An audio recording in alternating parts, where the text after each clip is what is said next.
An underwhelming performance from England against the USA raises concerns about this World Cup campaign. Here is my take on the Three Lions. Okay, hopefully we've all calmed down after a frustrating night last night. Let's get involved in the comments. Let's get the debate going about England. It's hard sometimes, but I'll make my normal plea. Let's try and make this a sensible, balanced debate about England. Yes, we're going to get the outraged, change everything, sack everybody views on one side. We'll get the more defensive views on the other side. Most successful managers since Alf Ramsey, good players will still qualify. Fine. I'm going to try and aim for the less sensational, but hopefully more realistic terrain, somewhere in between. And I would love you to come and join me there. I don't want to oversimplify this, but unlike club football, I think there's less moving parts and we can boil this down to two things really, strategy and selection. Let's start with strategy then. And I think it's probably fair to say that we would invariably all agree that the strategy wasn't quite right against the USA. And then you can almost then move that back. I think it's 1 win in 8. And also look at those big defeats against Croatia and against Italy. Yes, with the acknowledgement that they were semi-finals and finals. And you can now start to argue that this strategy may not work in the big picture unless it's tweaked in the right direction. To be more specific, the accusation is that Gareth Southgate is too conservative, too pragmatic. And whilst I don't think that this is a black and white discussion, I do agree that there is some merit to this. And this pragmatism versus bravery conversation is one we need to have. Again, it's not black and white. It's not binary. There's not, on the one hand, you have to attack all game. And on the other hand, you're going to play a low block and never leave your own half. There is a sliding scale of this, and it's all about balance. And I do think, as much as I'm a positive England Three Lions fan, I do think on that sliding scale, we're probably at the moment slightly too close to the pragmatic, overly defensive side than we are to the nice, balanced towards the attacking part. Now, I do acknowledge that tournament football versus league football, international versus club, does favour more pragmatic football. And don't misrepresent me here when I say more pragmatic. If the scale is right down the middle there, probably over here something, 60-40, rather than maybe we're at 80-20, aren't we? What I mean by international football and league football and club football and this comparison here is that in league football and club football, and I'll use Manchester City as the example, you can have a process-driven approach that is long-term and accrues and wins as a result, i.e., long-term good recruitment. Yes, they've got lots of money. Long-term tactical plan, building up that passing style, recruiting the players in over years, and they can dominate in a league situation. Yes, they might lose to Brentford at home or Crystal Palace or whoever they have to every now and then, but they will still accrue a vast number of points through this process.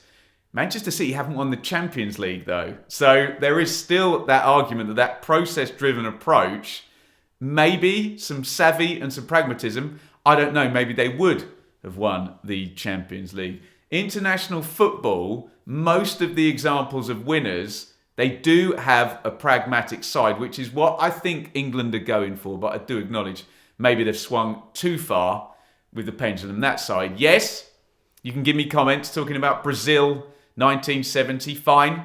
Brazil 2002. But I think we can all fire back plenty of examples of teams that were pragmatic. And if I go back to that 2002 Brazil side, it was balanced, wasn't it? Yes, they did have Ronaldo, Rivaldo, Ronaldinho, but they also played with 3 centre-backs. And they also, in the knockout phases, I think they switched, even in the second phase, to 2 holding midfielders to balance this out. So my overarching point here is we're on a sliding scale and it's all about balance. What I don't agree with is the idea that if you automatically play front foot, swashbuckling, attacking football, you're going to win the World Cup.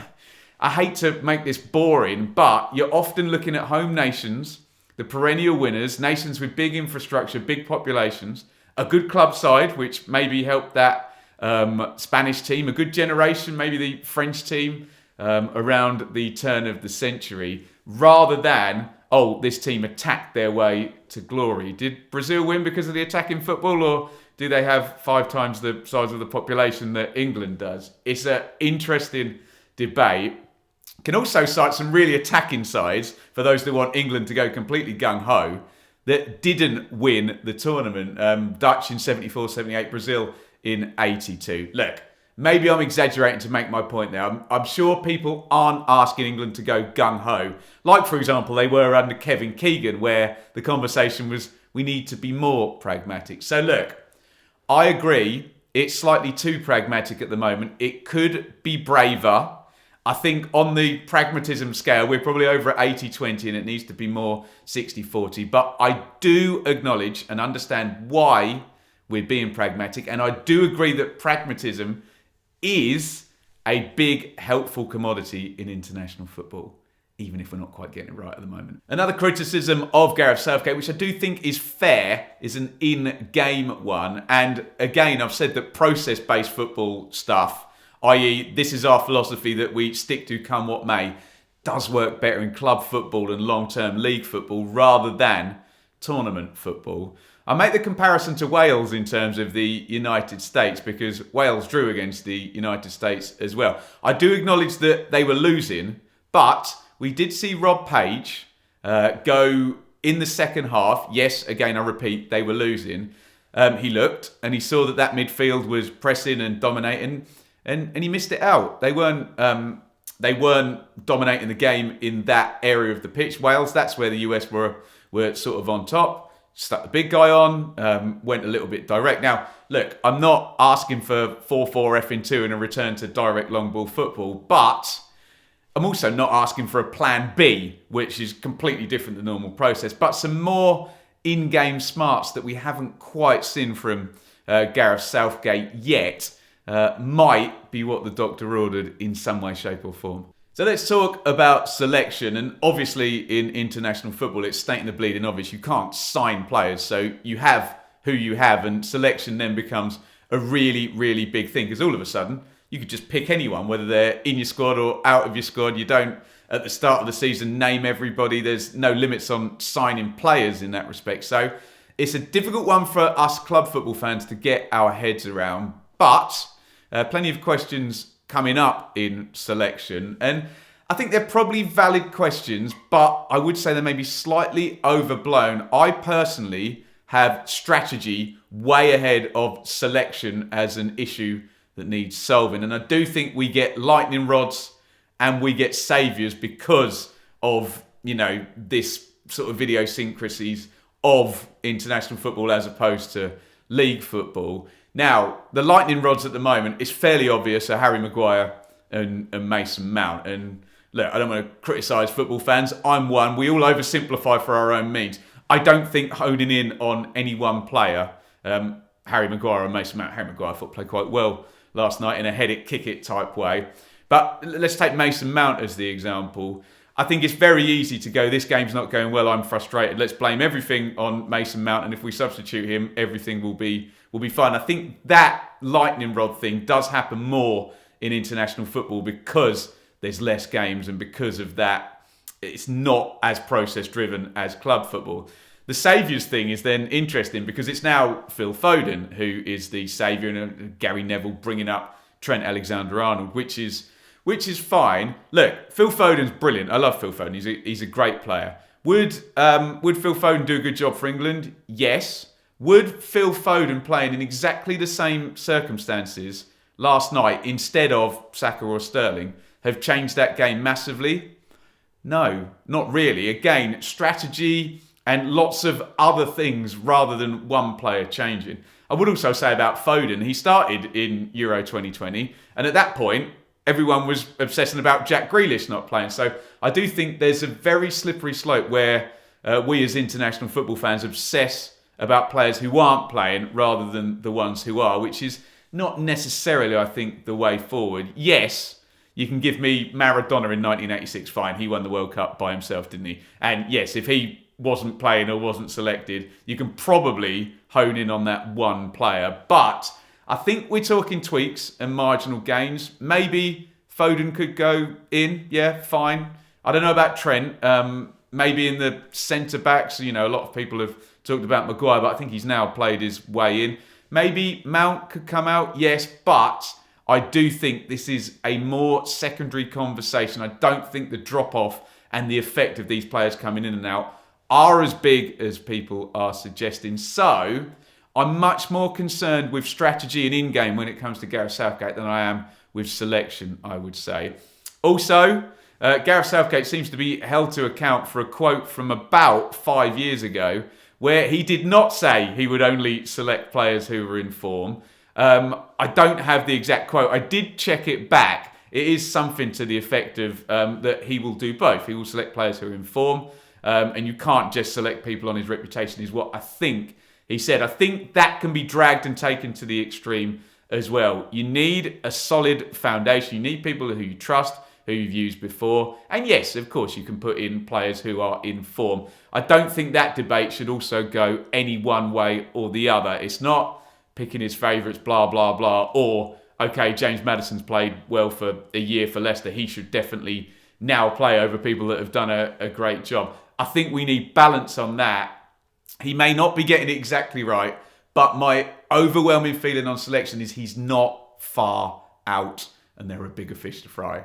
Before I wind up here and give my final thoughts and waffle on for 100 years on my England worries, there are historical issues that predate Southgate. Central midfield and England, I just don't get it. I really don't. This is a nation that's produced Gascoigne and Robson and Scholes and Gerrard and Lampard and some brilliantly dominant midfield players, but never do I see England and the central midfield, even against the United States. We're not talking about Rakitic, Brozovic and Modric, who I think won the game for Croatia in 2018, or Jorginho, Verratti and Barella, who won the Euros, frankly, in that dominant area in the central midfield for the Italians when the game was getting stretched. We're talking about the United States, and their midfield was good last night, but I don't understand why England can't join this up together. Gary Neville made the point, and this comes down to expectations and the shirt weighing heavy and all that people don't take the